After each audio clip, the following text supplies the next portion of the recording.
Sur la chaîne, on parle souvent de l'habitabilité passée de Mars. La planète rouge a connu de l'eau liquide en surface dans un passé lointain et on peut donc légitimement se demander si la vie a pu s'y développer.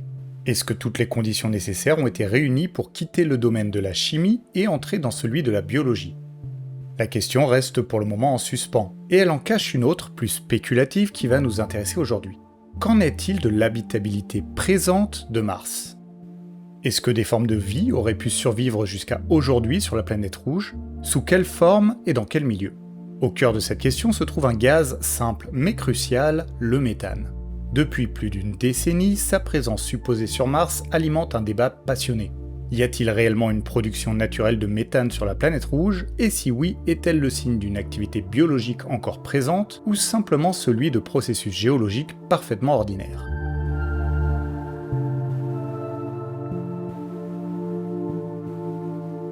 Sur les photos de Perseverance ou de Curiosity, Mars n'a franchement pas l'air hospitalière.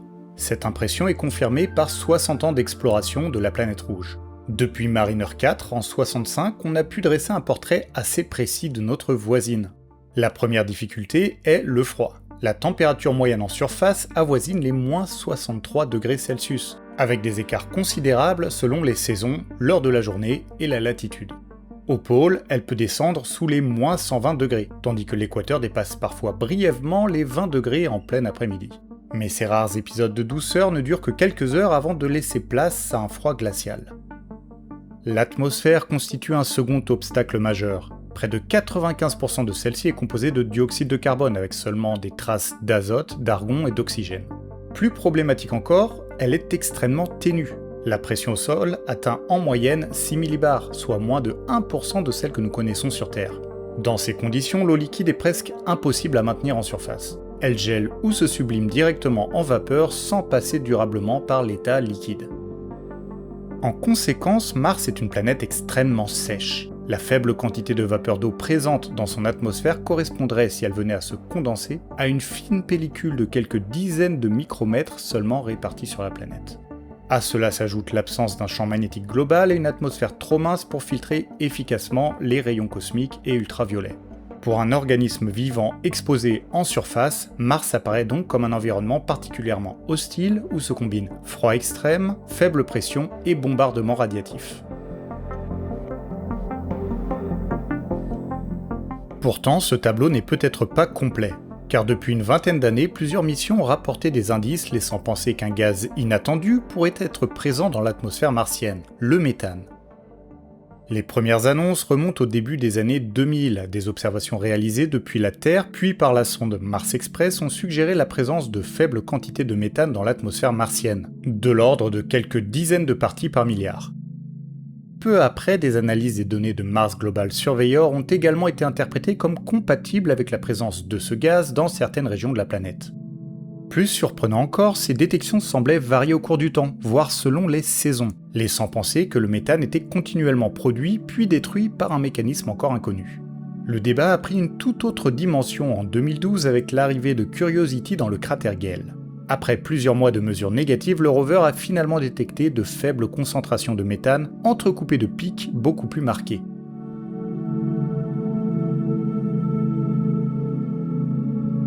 Au fil des années, l'instrument a également mis en évidence une variation saisonnière. Les concentrations semblent augmenter durant l'été martien avant de diminuer lorsque les températures retombent. Ces résultats ont immédiatement suscité un immense intérêt, car une telle variabilité suggère qu'une source de méthane est encore active aujourd'hui. Mais il existe un problème de taille.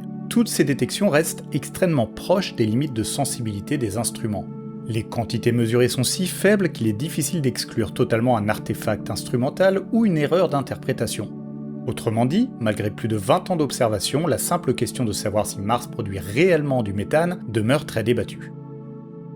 Le débat a d'ailleurs pris une tournure encore plus surprenante avec l'arrivée de TGO, une sonde de l'Agence spatiale européenne conçue précisément pour traquer les gaz présents à l'état de trace dans l'atmosphère martienne.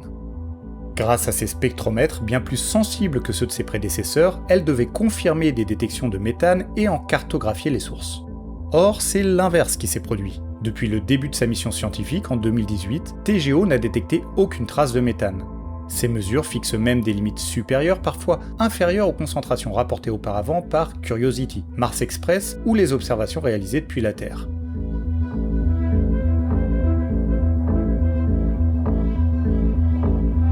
Ces résultats semblent à première vue incompatibles. Comment un rover au sol peut-il mesurer du méthane alors qu'un orbiteur extrêmement sensible n'en voit pratiquement aucun depuis l'espace ? Plusieurs explications ont été proposées. Le méthane pourrait être libéré très localement, au ras du sol, puis détruit ou piégé beaucoup plus rapidement que ne le prévoient les modèles actuels, sans jamais atteindre les latitudes observées par l'orbiteur. Il est aussi possible que certaines des détections historiques aient été influencées par les limites instrumentales ou par des phénomènes encore mal compris. Quoi qu'il en soit, loin de clore le débat, TGO l'a rendu encore plus complexe. Aujourd'hui, les scientifiques ne cherchent plus seulement à expliquer l'origine du méthane martien, ils tentent d'abord de comprendre si ce méthane est réellement présent. Cette incertitude pourrait sembler n'être qu'un débat de planétologues. Pourtant, si le méthane fascine autant, c'est parce que ce gaz occupe une place très particulière dans la recherche de la vie. Sur Terre, une partie du méthane présent dans l'atmosphère est produite par des organismes vivants. Des micro-organismes appelés archéméthanogènes prospèrent dans des milieux privés d'oxygène, comme les marécages, certains sédiments ou encore les profondeurs du sous-sol. Ils y fabriquent du méthane en tirant leur énergie de réactions chimiques impliquant notamment l'hydrogène et le dioxyde de carbone. Si des micro-organismes comparables existaient aujourd'hui sur Mars, enfouis à plusieurs mètres ou kilomètres sous la surface, ils pourraient eux aussi relâcher de faibles quantités de méthane qui finiraient par s'échapper dans l'atmosphère. Le méthane est également intéressant car il ne peut pas subsister indéfiniment. Sous l'action du rayonnement ultraviolet solaire et des réactions chimiques dans l'atmosphère, il est progressivement détruit en quelques centaines d'années. À l'échelle géologique, c'est extrêmement court. Si du méthane est bien présent aujourd'hui sur Mars, cela signifie donc qu'une source continue ou au moins récente doit le renouveler.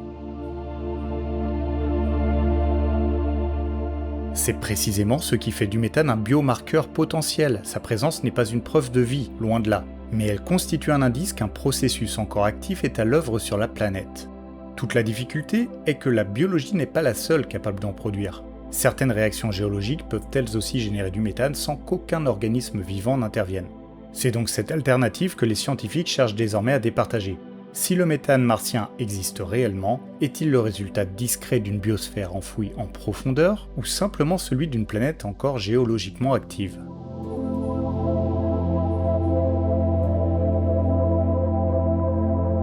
Pour tenter de répondre à cette question, les chercheurs se tournent d'abord vers ce que l'on observe.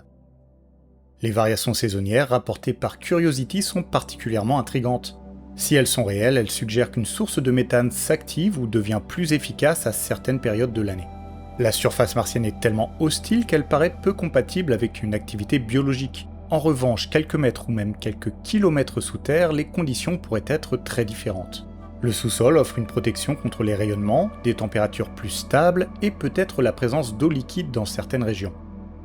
Sur Terre, on connaît déjà des écosystèmes microbiens qui prospèrent à plusieurs kilomètres de profondeur, totalement indépendants de la lumière du Soleil. Si Mars abrite encore aujourd'hui une biosphère, c'est probablement dans ce type d'environnement qu'il faudrait la chercher. Dans ce scénario, de minuscules organismes méthanogènes pourraient produire du méthane qui remonterait progressivement vers la surface avant de s'échapper dans l'atmosphère. On peut également formuler des explications qui ne font intervenir aucun être vivant. La plus étudiée est un phénomène appelé serpentinisation. Lorsque certaines roches riches en olivine réagissent avec de l'eau, elles produisent de l'hydrogène. Cet hydrogène peut ensuite réagir avec le dioxyde de carbone de l'atmosphère pour former du méthane sans intervention de la moindre cellule.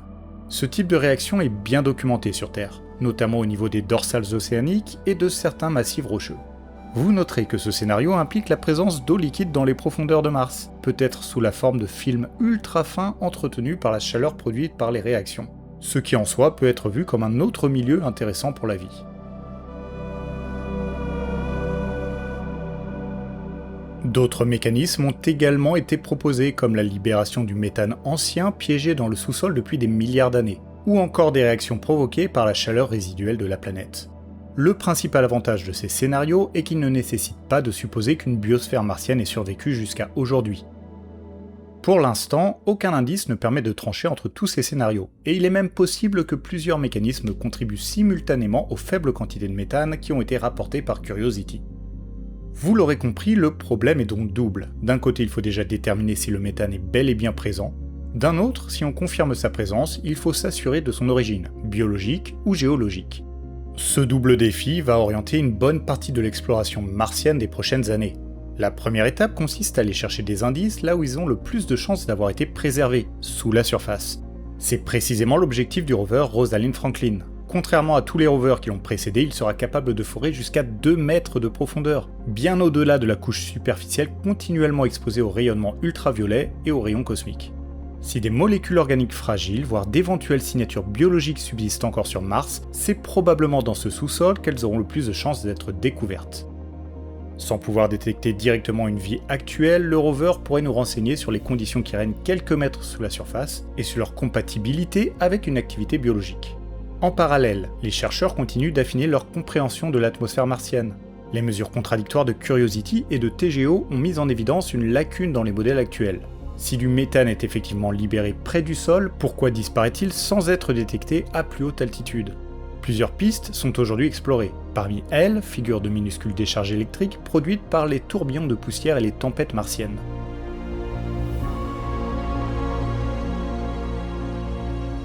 Ces micro-décharges pourraient générer des espèces chimiques très réactives capables de détruire le méthane beaucoup plus rapidement que ne le prévoyaient les modèles classiques. Si cette hypothèse se confirme, elle permettrait de réconcilier des observations qui paraissent aujourd'hui incompatibles. Un méthane détectable localement par un rover mais presque invisible depuis l'orbite. Au fond, le débat autour du méthane martien illustre parfaitement la manière dont progresse la science. Une observation inattendue donne naissance à une hypothèse, de nouvelles missions viennent parfois la renforcer, parfois la contredire, obligeant les chercheurs à revoir leurs modèles et à imaginer de nouvelles expériences. Que le méthane martien soit finalement confirmé ou non, qu'il provienne de microbes enfouis sous la surface ou de simples réactions géologiques, cette énigme nous pousse à mieux comprendre Mars.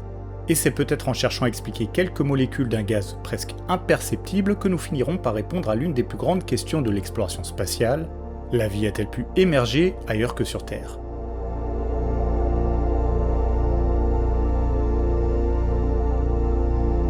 Voilà, on arrive au bout de cette vidéo spéciale abonnés. J'espère qu'elle vous a plu et je vous attends en commentaire si vous souhaitez partager vos questions et vos remarques. Vous trouverez les sources et nos réseaux sociaux en description. On se donne rendez-vous mardi prochain avec Hugo pour un épisode de DNDE. Et d'ici là, citoyennes, citoyens, portez-vous bien.